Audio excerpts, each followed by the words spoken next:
আশিকি রসুল ও হুসাইনে মুসলমানদের প্রতি আমার অন্তঃস্থল থেকে সালাম জানাচ্ছি। আসসালামু আলাইকুম ওয়া রাহমাতুল্লাহি ওয়া বারাকাতুহু। হুজুর পাক সাল্লাল্লাহু তাআলা আলাইহি সাল্লাম মক্কা থেকে যখন মদিনায় হিজরত করলেন,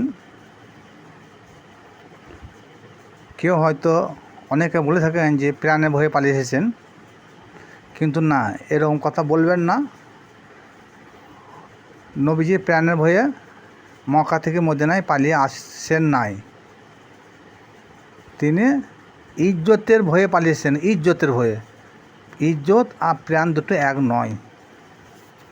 যখন মক্কা থেকে মদিনায় হিজরত করলেন আয়ু ঘরে, তখন সেই মদিনাবাসী সমস্ত লোকগুলা আল্লাহ নবীর খুব সেবা যত্ন খেদমত করতে লাগলেন। এমনকি তেনারা বলছেন, ইয়া রাসূলুল্লাহ, ইয়া হাবিবাল্লাহ, আপনার মাধ্যমে আমরা আজকে দিন পেয়েছি, কলমা পেয়েছি, কোরআন পেয়েছি, নামাজ পেয়েছি, রোজা পেয়েছি। তা এর বিনিময়ে আমরা আপনাকে কিছু দিয়ে সাহায্য করতে চাইছি। আল্লাহ নবী বললেন, আমি তোমাদের কাছে কিছু সাহায্য চাই না। আর সেই অবস্থায় আল্লাহ পাক রব্বুল আলামিন একটা কোরআনে আয়াত পাঠিয়ে দিলেন। জিবরিল ফেরেশতাকে বললেন, হে জিবরিল ফেরেশতা, এই আয়াতটাকে আমার হাবিবকে শুনিয়ে দাও। কারণ তিনি যখন মক্কা থেকে মদিনায় হিজরত করলেন, তখন মদিনাবাসী এনার কাছে যারা কলমা পড়ে বায়াত গ্রহণ করেছে, দিন শিক্ষা লাভ করেছে, কোরআন শিক্ষা লাভ করেছে, ইসলাম কী জিনিস এর আগে চিনত না, সেটাও তেনারা বুঝতে পেরেছেন। তার বিনিময়ে আমার হাবিবকে কিছু ওরা যৌতুক দিতে চাইছে। তা বলো, এই আয়টা আমার হাবিবকে শুনে দাও। কি বললেন আল্লাহ? বলছি, কুল লা আসআলুকুম আলাইহি আজরান ইল্লাল মা ওয়াদাতা ফিল কুরবা। হে নবী, তুমি বলো, আমি তোমাদেরকে যে দিন শিক্ষা দিয়েছি তার বিনিময়ে আমি কিছুই চাই না। আমি চাই শুধু আমার আহলের বাইতের প্রতি একটু মহব্বত। আল্লাহ নবী পাক সাল্লাল্লাহু তাআলা আলাইহি সাল্লাম 63 বছর জিন্দেগিতে একজনের কারো কাছে হাত পাতেন নাই। শুধু আহলে বাইতের মহব্বতের জন্যে তিনি হাত পেতেছেন।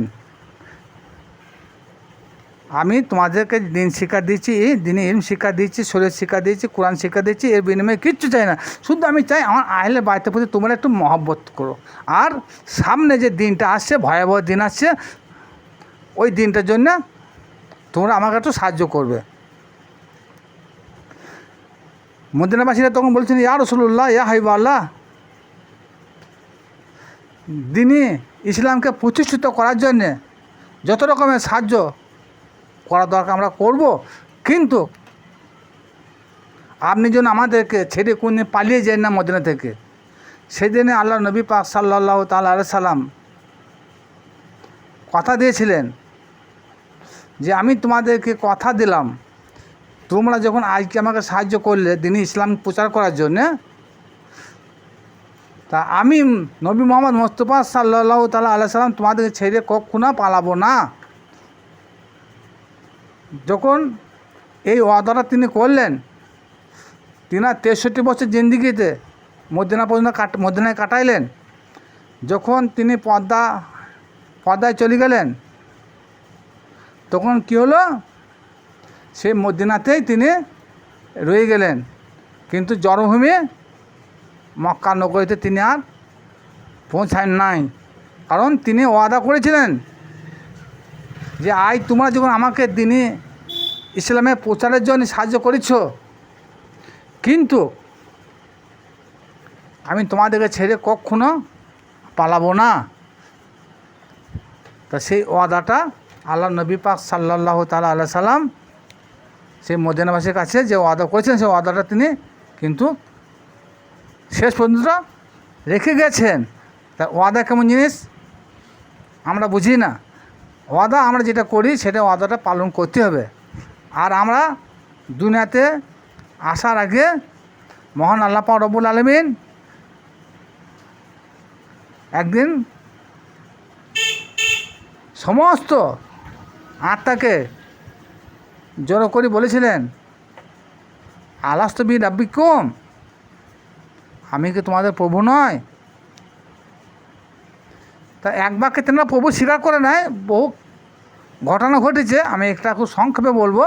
কিন্তু তখন তারা বলে বলা যে হ্যাঁ আপনি আমাদের প্রভু। তা প্রভু স্বীকার করার পর আজ দুনিয়াতে আমরা যখন এসেছি, দুনিয়াতে যখন আমরা রয়েছি, আমরা আমাদের প্রভুর কথা স্মরণ করি না।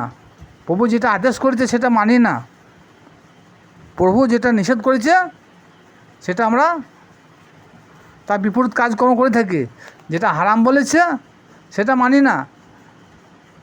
তাহলে কী হলো? প্রভু মানা হলো। আর মুখে বলছে আমরা আল্লাহ মানি, আমাদের প্রভু মানি, কিন্তু মৌখিকভাবে মানলে হবে না। তিনি যেগুলো আদেশ করেছেন সেটা করতে হবে, যেটা নিষেধ করেছে সেটা বর্জন করতে হবে, যেটা জায়েজ বলেছে সেটা গ্রহণ করতে হবে, যেটা না জায়েজ বলেছে সেটা বর্জন করতে হবে, যেটা হারাম বলেছে সেটা বর্জন করতে হবে, যেটা হালাল বলেছে সেটা ভক্ষণ করতে হবে। কিন্তু আমরা মুখে বলি, বলা মুখে সেই দিনে বলেছি, আজও বলছি, কিন্তু আমাদের কাজে বলা আমরা কিছু করতে পারি না। তাইলে আমরা সেই দিনে ওয়াদা করে এসেছি, রব্বুল আলামিন আপনি আমাদের প্রভু, আপনি আমাদের প্রতিপালক।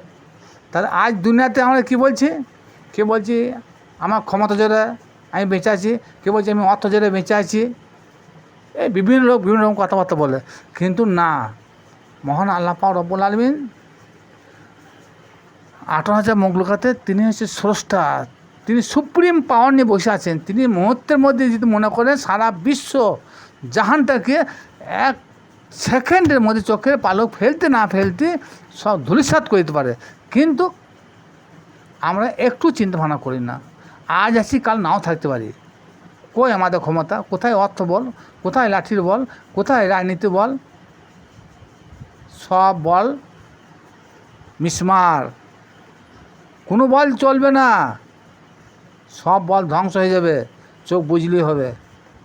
সুতরাং আমরা প্রভুর দাসত্ব করতে এসেছি, প্রভু স্বীকার করেছি, প্রভু দাসত্ব করতে হবে, প্রভু গোলামি করতেই হবে।